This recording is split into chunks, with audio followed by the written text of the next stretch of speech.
I fuck religiously. For thy king I come. His fly undone, I am here to serve. Each swallow is an offering, each stroke is a blessing. Your semen is my sacrament. I arch my back in prayer, hoping to plant the seed. Submission to the gospel, no sins are committed. Just pull my hair. Tell me I'm a good servant. Let me worship you. Slap me hard and all is forgiven. Let me worship you. Your body becomes my altar. Under the moonlight, we consume one another with no end in sight. Our relationship gives and takes. Now that's worth the sacrifice. I wrote that poem about a year ago. It's called Altar Toy. Now, come on. Let's talk about sex, baby.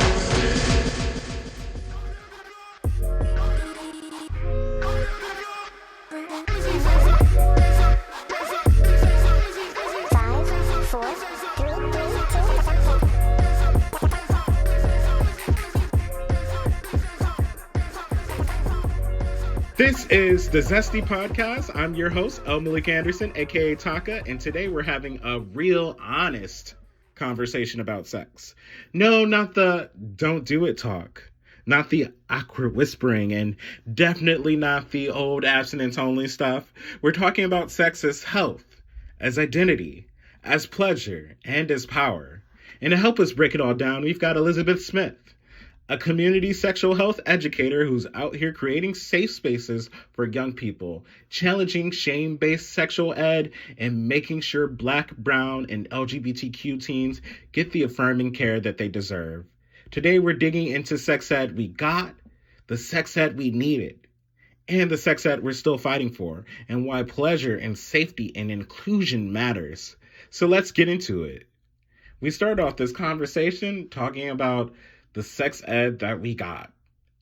Oof. It was a time. Ooh, I would say I had a very unique experience when it came to sexual health growing up, and a privileged experience. And I realize that now as an adult working in the sexual health field. On one hand, going to school, I didn't have anything related to sexual health taught until middle school. Um, no one was talking about bodies, etc. in my elementary school here in New York. But when I moved to the South and I was in middle school, they split us up into genders or what, their thought on genders, and said, this is what boys go through, this is what girls go through. And then after that, it showed us a video of where babies come from, right? Like a graphic video of birth, no warning. And then after that, as far as school goes in high school, they taught us the different STDs. They told us, you know, uh, kind of tall tales, right? Be careful. People have syphilis parties, right? Lipstick blowjob parties. Don't do that, kids. What is a what is a syphilis party and what is a lipstick blowjob party? I've never So heard of these things. same thing, same thing. So like this old coach, of course they always had the health the coaches teaching the health class. And so they had like a little section. And for teen sexual health, it was just literally like, well, the tale he told us was about how kids would go around and have, oh, a rainbow party. That's what it was called. Put different color lipsticks on their mouth and go around and give blowjobs, so that when you were done, when every guy had gone to every girl, because everything was done in the context, of course, of heterosexuality, which it's a rainbow party. We're not going to get into the details of that. And after that, like, you had a very colorful dick. And the warning was that this is how people get syphilis, right? They're just passing it around like this. Wow. Yeah. And then after that, we had like projects where literally the teacher said, go look up something about teen sex or teen sexual health and teen pregnancies. And that was it for school. And when I say I had like a privileged experience and two different experiences, I'm really honestly referring to home, right? Like um my aunts, my mom's sister went through this program, and it's actually technically, where I work and where I got my start too. This program where she was taught sexual health as a peer teacher to go into schools and teach it herself, right? So she did this as a teenager. She grew up doing this.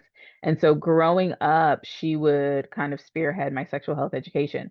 So at every age, there was an appropriate book in my house for my age talking about sex, not talking about pleasure, right? But talking about sex, the mechanics, the where do babies come from? What does your body do? Don't be ashamed of this, that kind of thing. Um, and if it wasn't my aunt herself, it was my mom and my stepdad or my dad or someone sitting down with me with one. I was an avid reader, so I loved the books and reading those books to me until I was of age to actually join the same program that my aunt joined, right? And become a peer educator who knew about sexual health. And then that's kind of where I got my start as a sexual health educator. But it was interesting to see not everybody was having that experience, of course, right? Wow, that's And so yeah. interesting. I mean, when did you realize that you were having this very unique experience, that you were learning about, I mean, sex and sexuality, your body in the home based Mhm. on, how old you were and your peers weren't? Did that ever come up, or did you just assume that everybody else was like we're on the same page, guys? Yeah, it never really came up until high school when people started having sex, right? Like all my friends around me were so fascinated, and I was too, let's be real, or else I wouldn't be in this field. I was so fascinated and eager to have sex. And they would say some things and I was just like, not how that works. Hmm. Interesting. You know what I mean? Or like the teacher giving us the project, go look up teen, sex, which led to a lot of issues, I'll say that. Go look up that up and come back and report back, and that's all you learn about sexual health. I can Um, only imagine what came up on the search. exactly, right? Like, and so, for some of my friends, that was their first time, learning this or that. Um, and or they learned through trial and error, through actual experience. Um, and that was that. Like, I honestly I didn't really understand the difference until there were pregnancy scares, right? Until, I was in college and a bunch of the students didn't know like specific things about condoms, right? Like folks don't know condoms expire, et cetera, et cetera. So, then I was like, oh. And then I started like getting into teaching more. I was like, okay, well, let me pick up this mantle. And I was a very inexperienced person myself, so it was all like theory and like all like, me reading a book or something like that. And I was just like, sure, why not? And I should have known then that I would end up in a sexual health field. Wow. I'm a curious kid, right? And I got exposed to sex, yes, through like, great, like my family taught me and stuff, but like also that class that where they told us to go look up teen sex, there were no parental controls on that computer, right? Like, so I am curious. I'm like, what is this? How do I learn more? Like, how do I find out the right information about things like, pregnancy or keeping clean hygiene wise, or, how to actually like, protect yourself, how to actually feel pleasure, how to actually have conversations, da da da. I was just like, let me just look it up. Other folks don't do that, right? Because I there's so bet some much people are shame. afraid. Yeah. Yeah. Like Uh, it's gonna fall off. I don't want the Google to tell me it's gonna fall off. Please. the my first exposure, I didn't look things up as much, but like, I mean, I was taught basic hygiene and things like Mhm. that, to an extent, but when it came to like sex and sexuality on the internet was a different story. For me, I remember my first exposure to pornographic material was on my phone that was borrowed by one of my friends. I would think I was like maybe 12, 13 at the time. And I had never looked up porn before. It just didn't occur to me. It wasn't in my mind Yeah. to like look it up. And I remember he was like, "Oh, let me show you something." And so he Googled like girls. No, I mean I wasn't I'm straight. I'm not straight. So I'm like and so I'm like, okay, like yeah, sure, whatever. And he just looked it up on my phone and showed it to me. And it was so interesting because it's like looking back, this was a boy from a military family who went to a Catholic school who was like, Ooh. he Mm-hmm. didn't even have like cable or anything at home, wasn't allowed to watch regular television or anything like that, could only really watch the VHSs of the multiple parts of Dr. Martin Luther King series.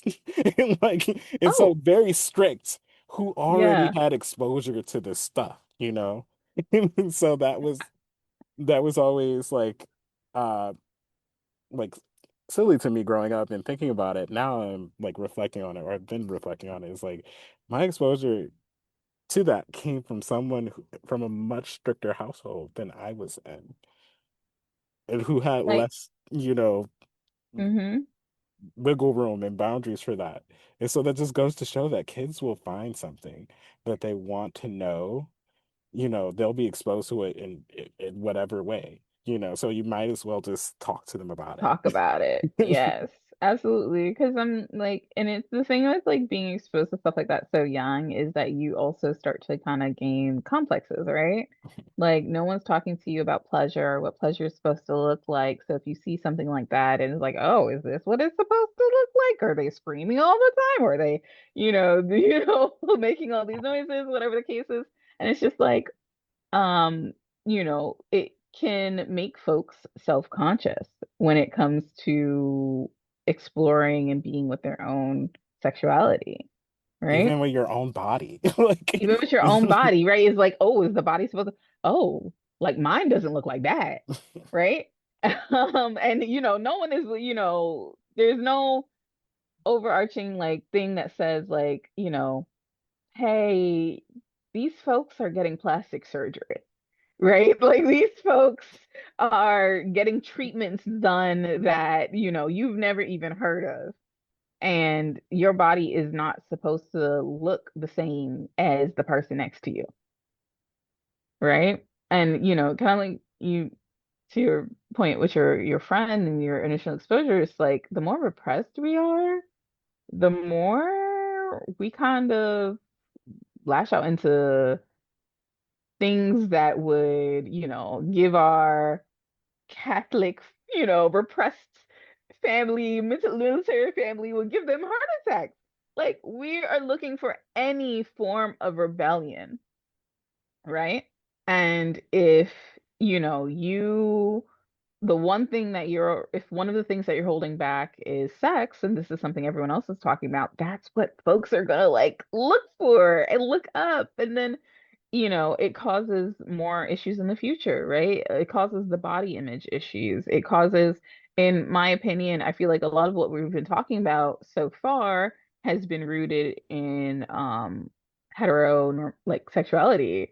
And it causes folks to be unsure with their sexuality as well, to be blindsided maybe by desires, right? Or gender. And, cause a lot of mental health stuff going further down the road, right? So like it's not even just how we talk about sex and sexuality and bodies and body image. It's like, are you talking about the different sexual orientations? Are you talking about gender in any way? Because when we stumble upon, oh, it doesn't have to look like this, it can be harder to kind of settle into our own skin, right? It could be a relief, but it's also like, how do you navigate that now?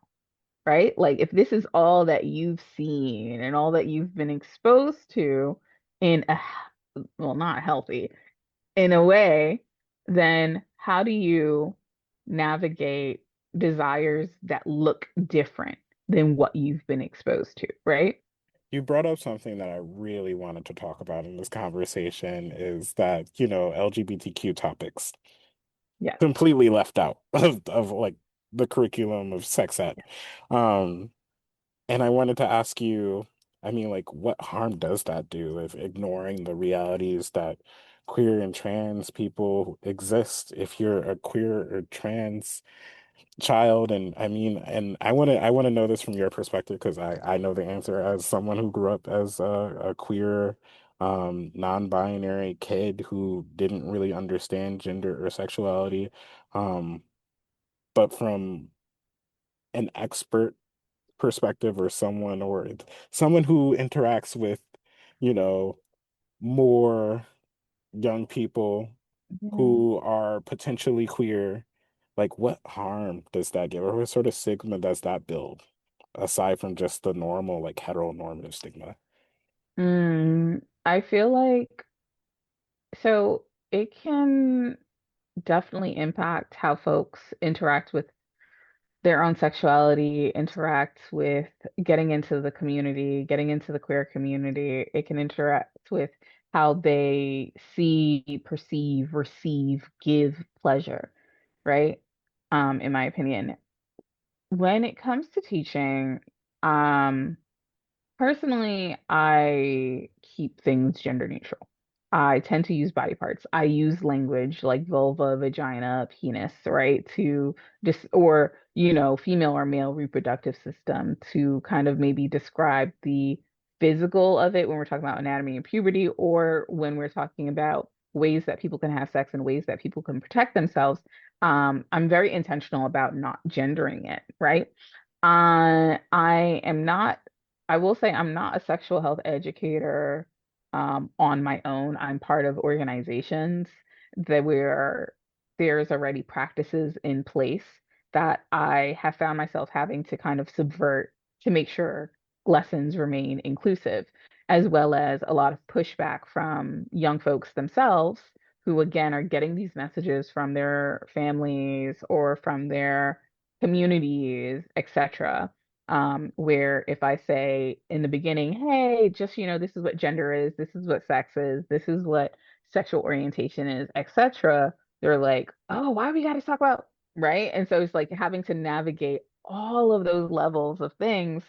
But at the end of the day, there's going to be that one kid at minimum in the class who resonate with a gender neutral version of sexual health education, right? Who understands, like, all right, this is how, and mind you, I'm mainly talking about how to protect yourself physically, right? I'm mainly talking about STIs. I'm mainly talking about, wearing condoms, etc. Right? It's very rare that I talk about pleasure, except for like, of course, with, the adults or the things like us talking right now, but even just hearing someone not say that it has to be a guy and a girl, that can be just enough for that small moment, for that 30-minute class. And the reason I have to be intentional about it is because while I got the privilege of sex education, I did not get the privilege of speaking about sexual orientation or gender or etc. Right? And it is a very isolating experience in hindsight. And I say that because I'm a late bloomer, came out late in life, did not realize I was queer or non-binary or anything until later in life because there was no language for me. There was no one around me who was willing to use that language, right? And if whether you realize at that age, at that young age, or whether you realize late in life, it is isolating to realize that there are folks so much further than you in what they know, right? Of course, this shouldn't be it. If we were supposed to therapize it, right? Like, don't compare yourself. That's not, as much as we say that, that's not what we're going to do. That's not how our brain functions. Our brains are going to say, damn, can I catch up? Like, gay enough. Like how do I get to your level of gay where you've known this for, you know what I mean? I find that Um, like a lot of straight people don't understand that, and not, not that I care really at this point in my life what straight people think, but right. it's like they're like, "Oh, it's your personality. It's like I mean, you don't change. It's just like it's your sexual preference, but like it is part of that, that stigma or that shame that you've lived with for so long, that like you've spent so much time masking, where it is like Yes. an unbecoming. It's like unbecoming to become who you truly are, because you It spent so much time trying to fit into something that felt acceptable. So you've denied parts of yourself, and that I don't think a lot of people understand that that doesn't just extend to your like who you sleep with and how you identify gender wise. It's your personality, the way you express your gender through your mannerisms and your outfits, the way that you speak. And that is like a lifelong process of undoing, because it's like you were socialized in such a way that you yeah. had to deny those parts of yourself. It's very cultural, right? It's Mhm. mental health. It's definitely very cultural. You know, having to deny that part of yourself.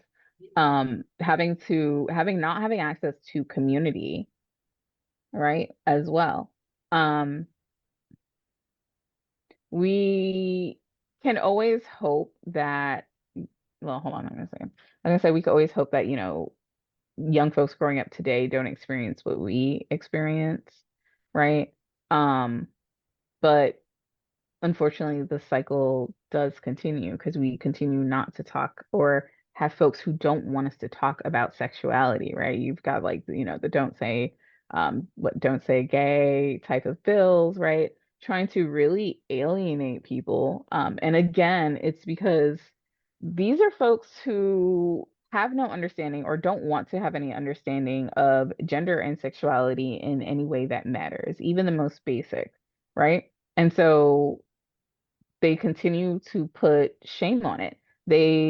In my opinion, when we don't have access to this information, like we don't have access to different identities or different languages that we can use when it comes to actually starting to date, to have sex, to live our lives, when it talks about pleasure, we're at a disadvantage, right? I feel like for a lot of young queer people, a lot of what they learned on how to get into relationships, how to communicate about sex, how to like experience pleasure, a lot of it came from, again, that online kind of research and digging, right? Like, how many of us were Tumblr kids I was a who, huge Tumblr kid. yeah, I spent so right? many times on chat rooms that I shouldn't have been on, Right. like there was one, I forgot what it was called. I think it was like BGC or something like that. But it was like like I don't know. There were so many inappropriate like things. I remember I was on A for A. That's dating myself. You A for A. Like I was on A for A, grinder, all that. Like we're in everything. We're trying to find anyone who understands, and then like I that puts us in a dangerous situation too, because sometimes there are older folks who are like, let me teach you, but that's not necessarily what we need or want or safe for us, right? Like that, and Or that take happens, advantage. or take advantage of you. A lot of the times for a lot of queer folks, their first experience with sex, with queer sex, queer pleasure, well, I'm not going to say pleasure, is someone, wanting to teach them, or someone not wanting to take the time to teach them, right? Not wanting to take the patience, especially if we're talking about the ways in which we do have sex. A lot of it, and I think this is just like across the board, like a lack of understanding of like our own pleasure, right? As queer folks, a lot of it is like folks who focus on things like penetration, right?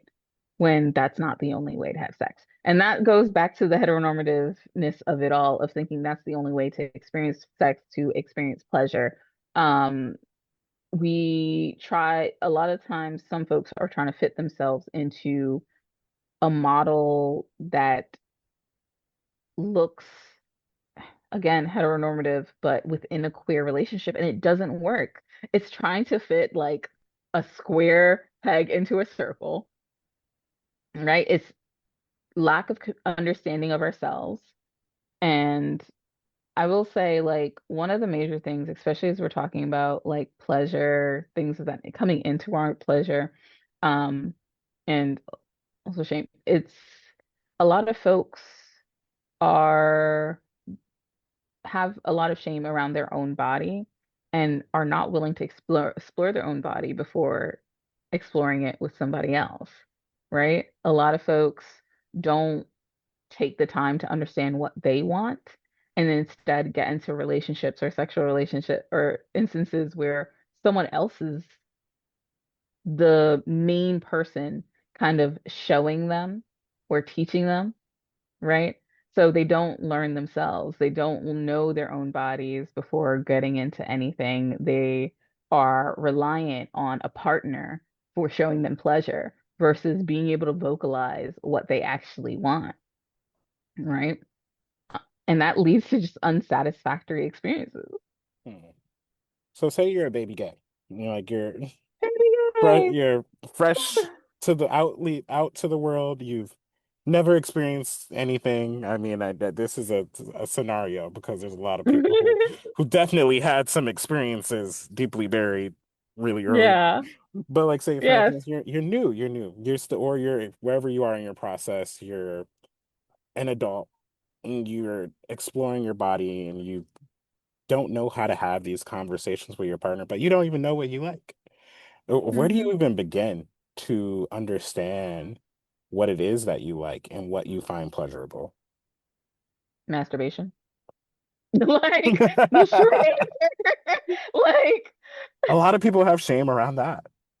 that, and that's very, very true. And it's very sad, right? Like, because one of the things is, I'm not gonna say like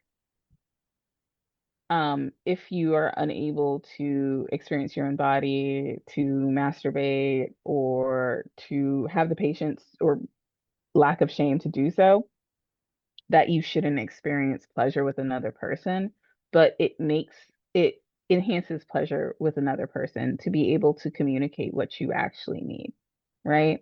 I also think that like there's just so much focus when we talk about like, especially for baby gays, however they came into it, right? There's a lot of focus, in my opinion, on the orgasm and just the orgasm, right? A lot of folks go into it, rush into it, go for the end goal. And it's just like, but do you also like when you were touched in your, on your shoulder, right? Like, did you like it when they went slow, went fast? Like, so many folks go in, and this is like for anything. This is relationship. It's not about like whether it's relationship or whether it's hookup culture, whatever the case is. A lot of folks are just like, okay, I'm gonna get mine and get out. But Wham did you bam, thank actually you, enjoy ma'am, it? or whatever Yes, the pronoun. exactly. Yeah. Like, wham bam, thank you, them. I don't know. Like, but did you actually enjoy it? Right? Like you enjoy the orgasm. Like it's, you know, I sure. find that like, there are a lot of people in the queer community, or some people, I don't know how many there are, I can't quantify this, but like they take pride and pleasure in others, and which Mm, is great, which is great. I mean, we love people who like to, please, if that's great for you. Um, but it's almost like a brag, especially for people who I identify as like bottoms among like gay men or receptive partners, it's like a brag of like, oh, I made them feel this way. But I'm just like, do you know what you like? Like, is that yeah. because like you don't know, or or do you truly just like pleasing others? Because there's nothing wrong with wanting to pleasure your partner or pleasure the person that you're with. Um, but sometimes it kind of sounds like the conversation really just dwells on like, oh, I'm able to get this person to love and appreciate what I can do for them, as opposed of like a reciprocal relationship where both parties are pleasure or all parties are pleasure, because I'm not gonna put a number on it. Yeah. My my favorite things is like when I see representations of like sex and sexuality on television, is when somebody like, broke up and came back together and they're like, oh, they learned some new tricks and they like different things. I don't know if I can keep up. I'm like, well, you should have had that conversation because what they liked yesterday or 2 weeks ago or a year ago may not be the same. And that's, in any relationship because people evolve and people's, sense of what they find pleasurable could change over time too. And that's completely okay. Yes, and like you used to that, and like some shows like pop into my mind already, and it's just like, okay, so something changed. So why don't you show them exactly what changed? Like, give a hands-on tutorial. That's okay. Like, right? Um, yeah, and like, also I feel like, we are talking a lot about sex and the physical pleasure of sex. Like I also think, it bears to touch on just relationships in Yes, general. you just hit the nail on the head because a lot of this involves good partnerships and good, relationships, whether or not you're together and that communication piece. So, I mean, what does it look like to have I guess, a healthy, communicative, intimate relationship? Well, I feel like that's a difficult question to answer because it shouldn't look the same for everybody. We know what it Hmm. shouldn't look like, right? Like we can talk about the red flags and the unhealthy boundaries. Well, let's go with that. What Um, are the red flags? okay, Because let's some start. people will say, if you know that it shouldn't look like this, which is a sign like, okay, this doesn't feel good. So what are some red flags of people who, I mean, may put a downer on your pleasure or your sexual relationship or someone that is like probably needs to do better or maybe you just need to leave. Like, Right, right.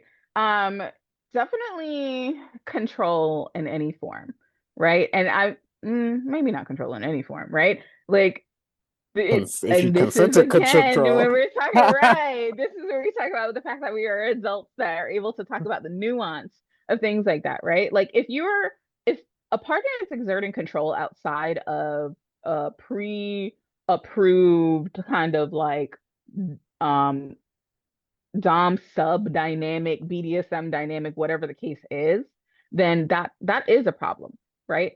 Now, if especially if it's something like control of body, control of pleasure, and these are not things we talk about. I'm sorry, my red flag is if you didn't talk about it, right? Hmm. Like a lot of the things that we can call kind of like red flags or unhealthy boundaries, a lot of it happens in the absence of any form of communication, right? So especially when we're talking about a sexual relationship in general, like I am a firm believer that everyone, especially queer people, should know some form of, BDSM kind of metrics of consent, right?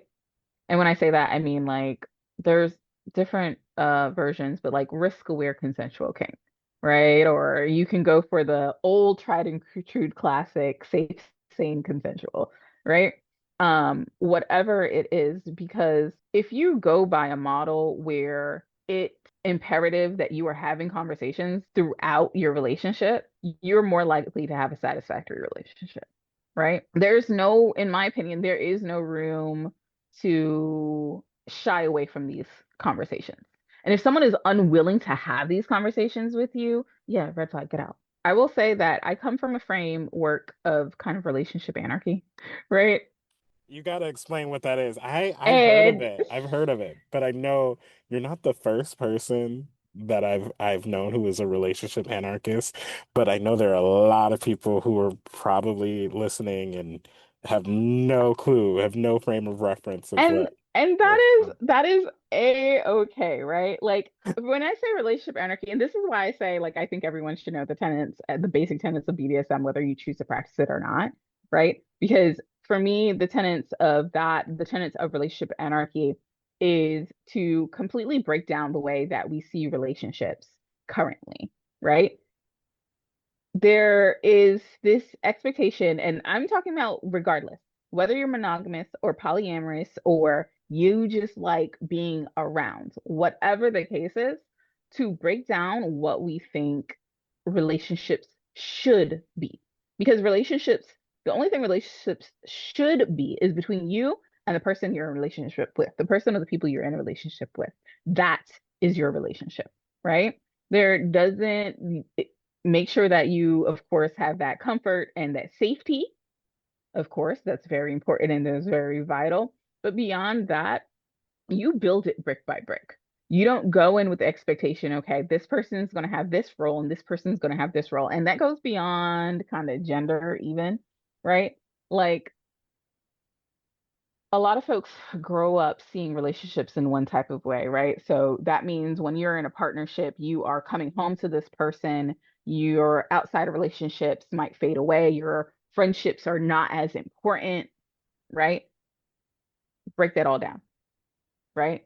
Like, why can't your romantic relationship be on the same level of importance to you, or that person be on the same level of importance to you as a platonic relationship, right?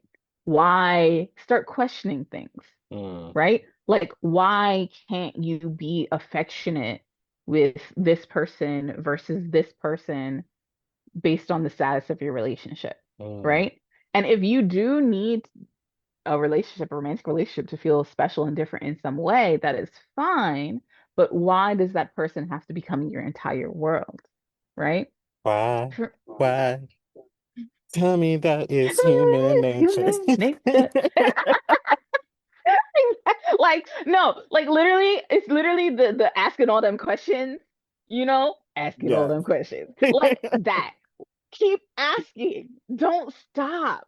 I also think it's just like I'm very heavy on treating platonic relationships with almost the same weight as romantic. Very. Like love on your people. I love that. I 'Cause- absolutely love that. yeah. And I think that just by being free in that way, it like if we go back to kind of conversation of pleasure, it informs pleasure. A lot of people like there's this um this idea, well, not really idea. Have you heard the term like sapiosexual, folks who are Yes, I attracted to heard. folks who are like intelligent or, Hmm. that kind of thing. Or even if we go into I like, have heard of that. I like dumb people too, though. I don't you're know. right, you're I right, don't know. you're right, you're right. I'm Okay, like, so like, or like, I don't want to discriminate. like sometimes some people are even better. Like, listen, we don't judge, and Okay. as long Sometimes a as golden we're able retriever is to, nice. Okay, somebody who's all over the place. It's like you can. It doesn't matter. Your what right. you're into is might not be intellectual, but you know what? You care about the things that count. And that's what matters. You're passionate about what you like, even if it is something like I was gonna say rocks, but there are a lot of Right. lovely people who love rocks. There So are people who I'm love not gonna. sticks. I There love are people Stick Nation is a exactly. thing. Oh, It's a thing. I Look it I'm up not on against Instagram. it. I Okay. okay. I'm nervous about looking things up, but yeah. But it's okay. For a better example, like folks who are demisexual, right? Those are folks who it takes them a while to form a romantic connection with another person, and no, specifically a sexual connection with another person, right? Like they really have to get to know a person, etc. And I think that to an extent, when it comes to pleasure, we really underestimate how much our connection to people can enhance our pleasure, right?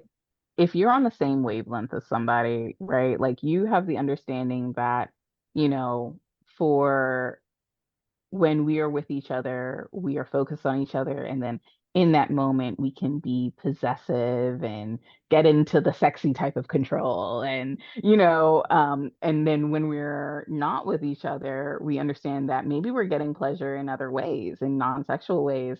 And that is valid.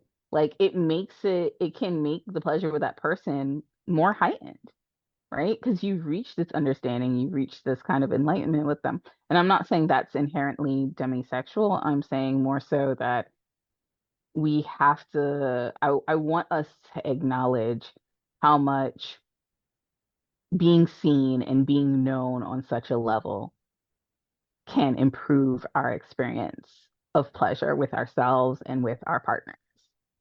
And that has nothing to do with parts or what parts are No, going where, which is no, the beautiful part about this. exactly. And I think that's the beautiful part about being queer.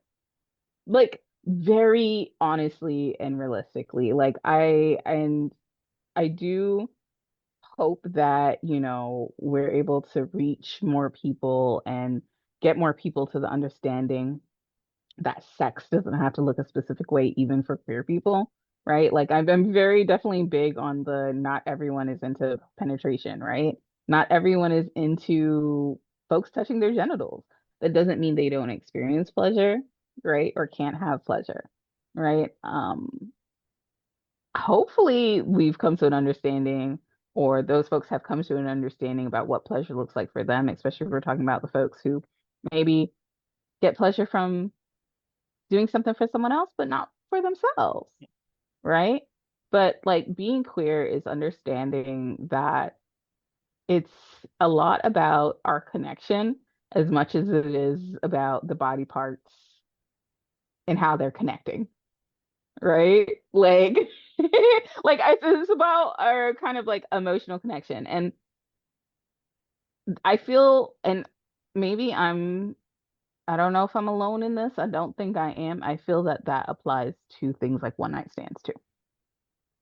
Like there is a Absolutely. way to form a connection with a one night stand in as few words as possible that gets you to have the experience that you need and want in that moment. Right? Like you can't convince me otherwise. I mean, obviously you don't have to do that with everybody. That's not the goal with everybody, but if you're trying to enhance what you experience, like this is also why it helps to know yourself. Like I need you to do this. Okay, amazing. Straight to the, and you get someone who is like, yeah, hell yeah, agrees with it, goes with it, consents with it, etc. You've got a great experience, and it's only one night, and you're good, right? But you know, that has to be something that someone is open to. So I have to ask you our final question, which Okay. we ask all of the guests on the Oh. podcast. What Hmm. is something that makes you feel zesty, or an experience, or let's say something that makes you feel your zestiest self? Mm, something that makes me feel my zestiest self.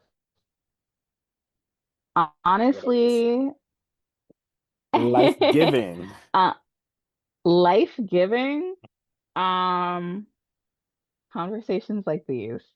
And I promise, like, that might seem like such a cookie cutter answer, but it's so fucking true. Conversations with moi? Like, yes, just you. But I know it's like, not just me, but like, definitely like connecting with others, right? Um, being able to talk about whether it's experiences, lived experiences, especially like as a queer person, especially with folks who, are maybe into the same stuff as you or want to be convinced to be in to the same stuff as you, where you can just chat. And we don't have to make excuses or talk about, well, the nuance of it. No, we know there are layers to this already. We just want to talk. yes. We want to be there. We want to say our piece. We want to say how we feel. And we're able to have that back and forth, We're right? queer and we're here and we have no fear, God damn it. I was gonna be like, be gay, do crimes, but let me not promote that on your podcast. I love that.